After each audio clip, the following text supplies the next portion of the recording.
Hello, this is Heather Hoffman, and I'm here to do a fun watercolor resist background today on my card.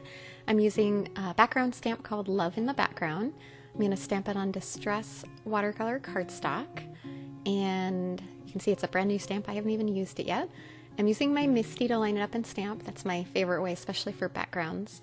And I'm going to quickly use my powder tool. Again, this will just keep the embossing powder from sticking anywhere other than where I stamp if I had any oils from my hands or anything on there.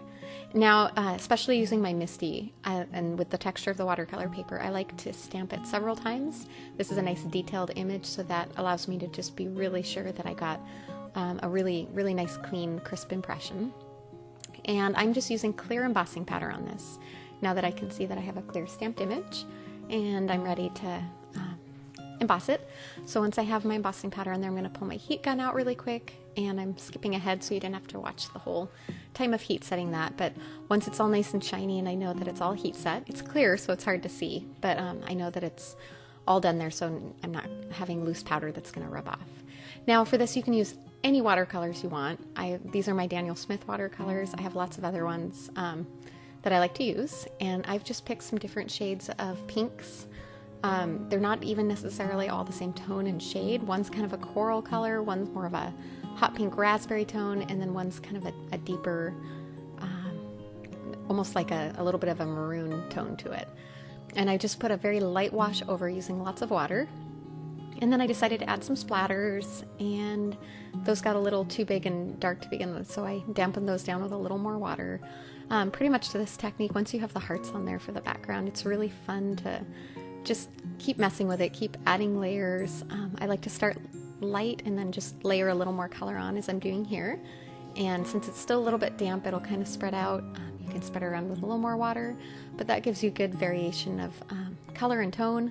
And again, if any of those splatters seem like they're just a little bit too big and too deep, I came back a little and just dripped some water on to kind of thin them down and made sure I hit all the spots. And now I have just kind of a fun, messy watercolor background with the hearts popping through. And I'm going to add a simple heat embossed sentiment to finish it off. I'm using, I love all the sentiment kits. They're so great for when you're using a pretty image or a background and you just want the perfect sentiment. I kind of collect almost all of those. So I pulled off just a simple little handwritten sentiment there.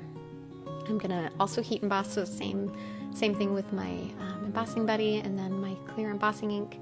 I'm doing it on a little bit of black cardstock, and this one I'm going to heat emboss with white embossing powder, so it just pops with that pretty soft watercolor background. I like using sentiments heat embossed in white on black. I just think the contrast is kind of fun and makes it pop a little bit better. Now I'm using my paper trimmer just to trim it into a strip about the width of my sentiment. And once I've got it on there, I just use scissors quickly to trim off the side. I couldn't decide at first if I wanted all the way across the front of the card or a little bit smaller just to fit the sentiment. Now, one thing I love to do with watercolor backgrounds is make them a little smaller than my white card base. If I think ahead and plan, then I kind of stamp in the center of that in watercolor. Otherwise, I just take a little thin strip all the way off of all the edges. That way you still keep your background image centered and you don't end up with it kind of crooked, because I always look at it. However, if you did mess up and it ended up a little crooked, that's a great time to straighten it up. I just pop my sentiment on there with some foam adhesive to finish it off. Thanks so much for coming by. Have a wonderful day.